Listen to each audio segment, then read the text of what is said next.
proceed. Hi, my name's Tori. Hi, What's your name? Brian. Hi, Brian. Nice to meet you. You too. Today, What have we got here? I'm going to be teaching you how to do IOs today. Okay. IO stands for interosseous, which means that we are getting access inside of somebody's bone. In the bone marrow, you have blood vessels that go there, and you can use those to access the bloodstream in patients who need IV access that you, for some reason, can't get peripherally. Okay. Okay? So the reason that we perform this skill is for people who need immediate care through an IV where we can't get one. For example, during a cardiac arrest, you don't want to take the time to necessarily get a regular IV. Getting an IO can be faster in patients who are super hypovolemic and you can't find any peripheral access, or they're peri-arrest, which means they're about to die, or any big trauma patients. Any patients where you can't get IV access and you absolutely need it. For providers, only AEMTs and paramedics can perform this skill. This is not a skill EMT basics can perform. Okay. Okay. So the reasons that you don't want to do this skill, our contraindications today are going to be anyone who has a knee replacement, because in that specific site you can't do it. There's metal and they've shaved away your landmarks, so don't do it in areas that have knee replacements. Don't do it on anyone who has osteogenesis imperfecta, which is a disease that causes their bones to be brittle and break very, very easily. You won't be able to do this skill successfully in them. Any wounds over the area that you're looking to drill, or possible infections, are all reasons you should not perform an IO at that specific site. Okay? What sites can we do an IO on? Well, you can do them in a few places based on your equipment. Today, with the equipment that we're using, there are two places you can select from: the tibia, the femur, and you can actually do it on the humerus as well. It's not very common practice that in an adult you would do it in their femur. So we're mostly going to talk about tibial IOs today. Okay. Okay? So as I said, AEMTs and EMTs can do this skill. There are 3 different size needles when you do IOs. Today we only have 2.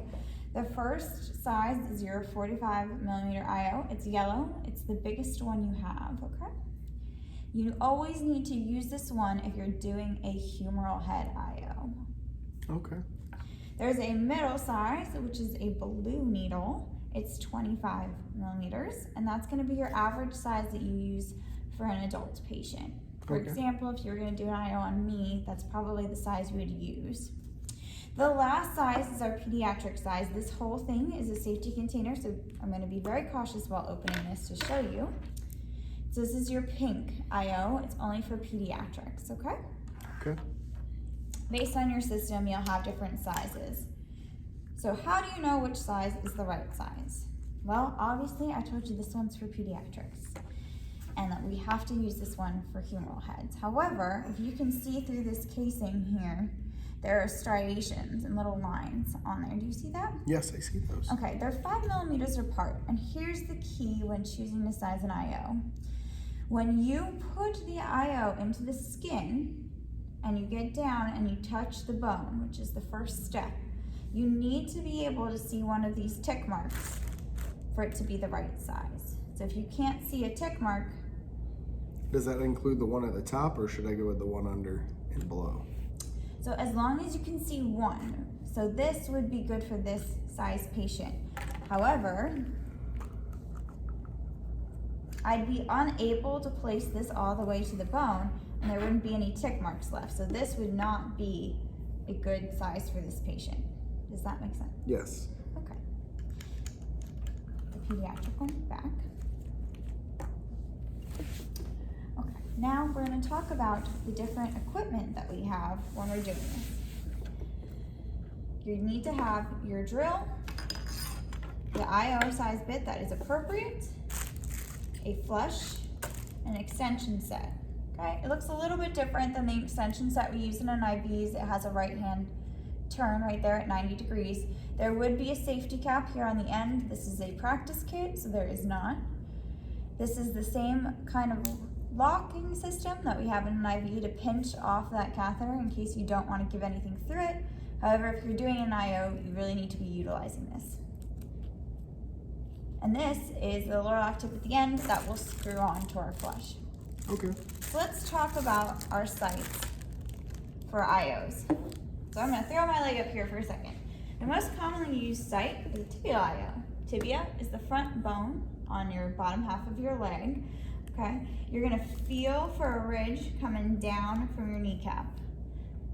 From there, you're gonna go over, so down to and over to, toward the middle.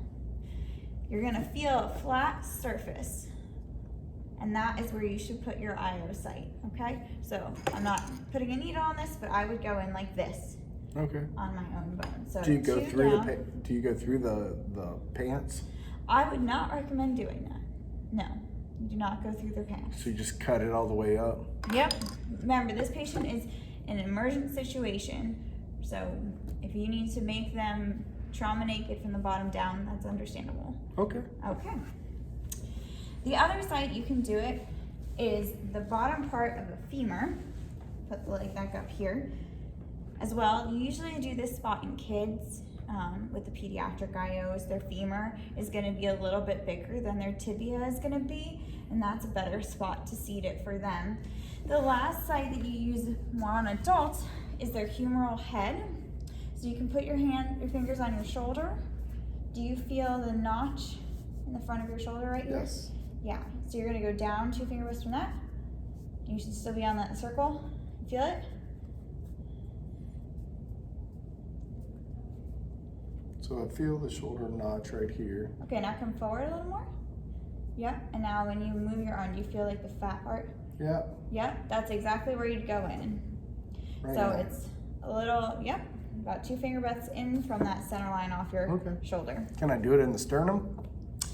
You can with a different kind of IO, not with this kind of IO. There are sternal IOs. They're more commonly used in the military, and they are more of a punch system than this. Do not use this system. So you can't put In the this sternum. on there and then just, No, okay. definitely not. All right, I won't do that anymore. That's great. It was a phenomenal question. They do use them in the military. It's just more of a circle at the bottom with a bunch of little needles and one longer one, and it is a punch, and you literally just push it into their chest. Okay.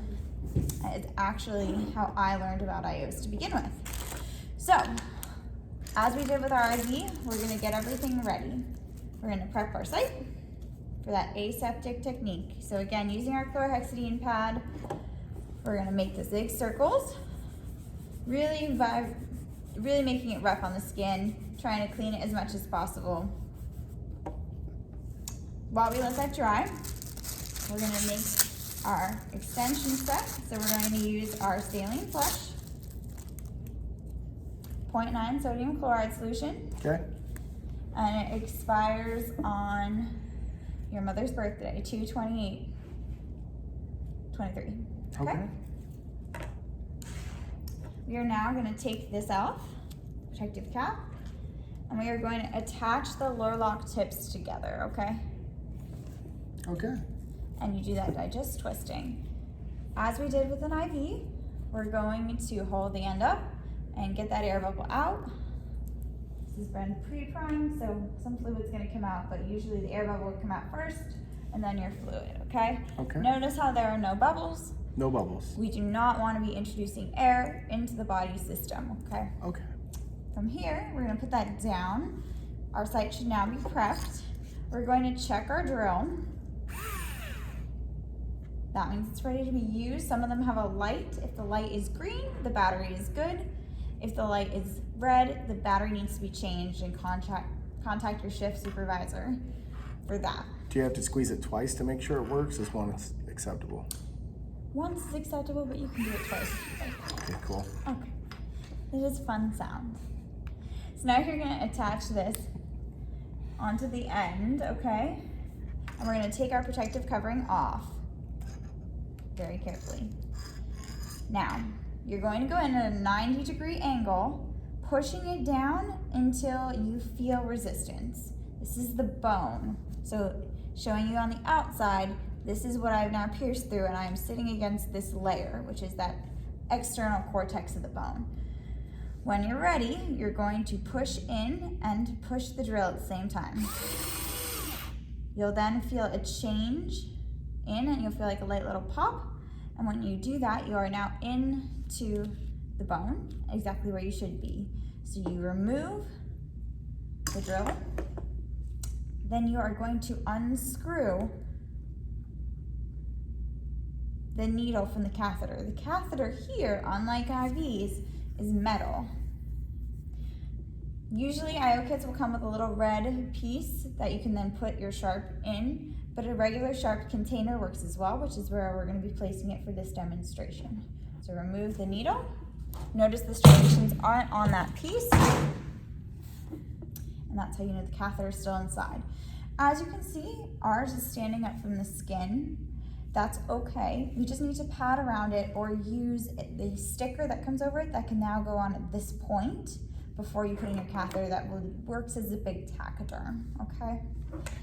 Now here, we're going to take off our imaginary protective cap, and we are going to twist it on the same way you do with an IV. We're gonna flush 5 cc's of fluid in,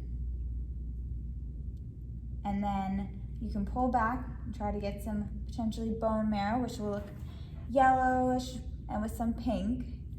If not, you could still be in, and then continue to flush forward. If you start noticing extravagation or swelling in the area, there's a very large chance you're not where you're supposed to be, which is fine. You just no longer can use that site, okay?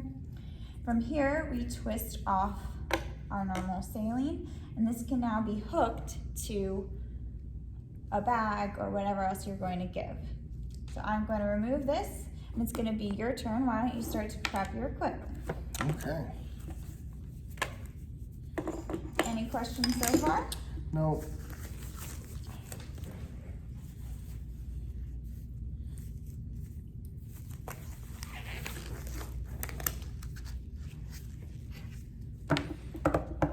All right.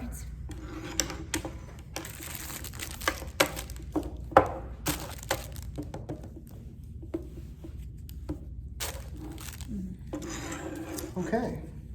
So I've determined that this particular patient needs the IO. We couldn't get a peripheral line. They need fluids. They need a medication emergently. Okay? Yes. So I gathered my extension, my drill bit, my drill, and my flush, and my wipe. Great. So I'll start off by cleaning the site, choosing the proper side. We're going to be going proximal tibia. Okay, my side is now clean. I'm going to prepare my flush with my extension. We are using 0.9% sodium chloride, expires 2/28/2023.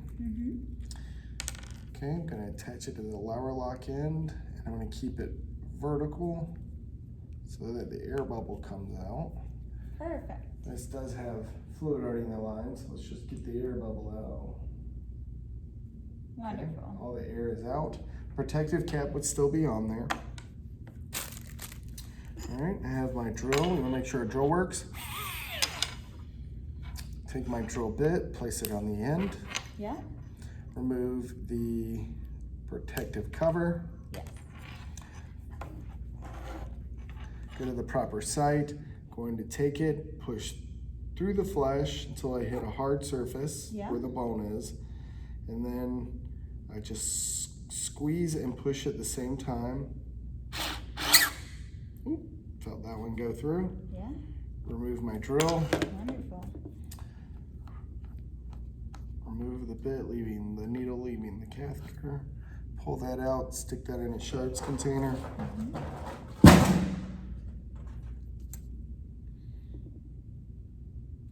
Take my extension, place it on the top, and that's it.